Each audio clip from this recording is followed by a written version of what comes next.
Dear students, once again, warm welcome to the class of Basic Science. Hope you are doing well. Have you remembered the last class that we were discussed about quality of seed? The factors depending to get maximum amount of yield from a crop and the difference between vegetative propagation and sexual reproduction in plants.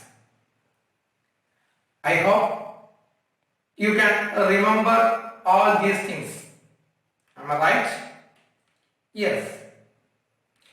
So, today we are going to discuss some modern aspects in the field of vegetative propagation as we earlier discussed in the last class.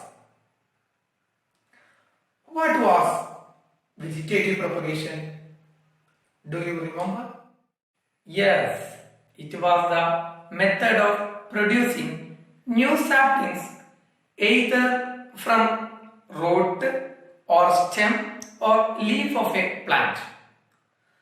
So, today we are going to discuss some modern aspects in the field of vegetative propagation. Have you ever heard the term layering? Sometimes you may heard about budding, isn't it? So, layering, budding, grafting, etc. are some modern aspects in the field of vegetative propagation for producing new saplings. First of all, we can discuss about layering.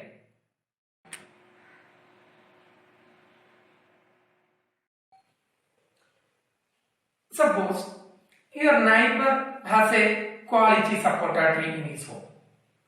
He got a lot of tasty sapota from it.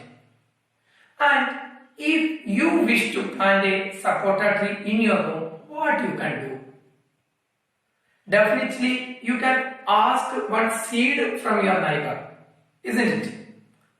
But there may be a problem. Once you collect a seed from your neighbor and plant in your home, sometimes it will not be a good seed, will not be a quality seed. So you will not get a good quality sapota in your home. On such occasion, we are doing the method layering. The method layering is mostly or always doing on the branches of a quality plant. Suppose here we are choosing a plant sapota. We are doing layering on the branch, one branch of that sapota tree. And while selecting the branch, give preference to the branch which is coming from the main stem. That will be a better one. And after selecting a branch, just remove its bark 1 or 2 centimeter in round shape. Then cover the peeled off part using slightly moistured mixture of soil, coconut fiber, sawdust or cow dung. Just cover it with polythene sheet, tie its end and water it regularly. After 2 months, you can see some roots are sprouted on this region. Then detach the branch or cut the branch from the stem and just replant it into the soil. So, like this, we can make new saplings using the techniques layering. Now, we can see a video related with layering. Check this.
this layering can be mostly done on the plants like sapota, cashew, jasmine, hibiscus, rose, etc.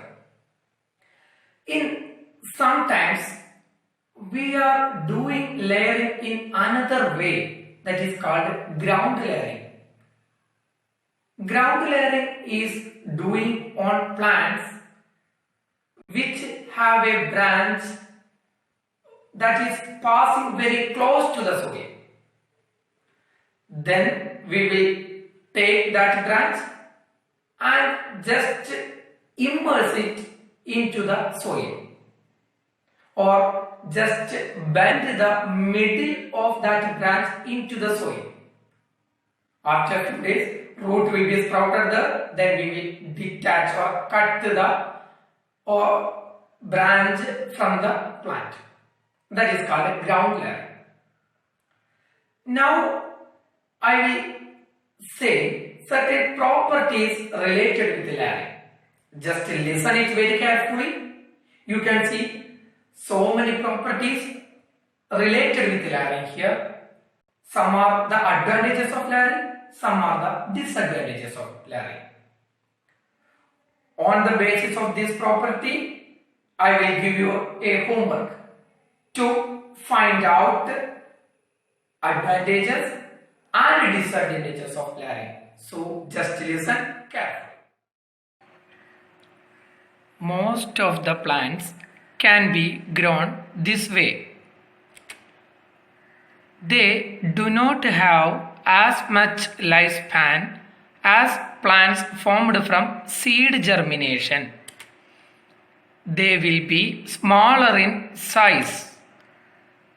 They have qualities of parent plant. Flowering and fruiting of such plants are faster. Through this method, we can produce more saplings within a short period. They do not possess taproot system. They require more care. If layering is done on diseased plants, new plants will also be infected. Dears, it is the time to wind up our session. Don't forget to write the homework into your science diary. Advantages of layering and disadvantages of layering. So, we can see in the next class very soon with budding. Okay, thank you for listening. Have a nice day.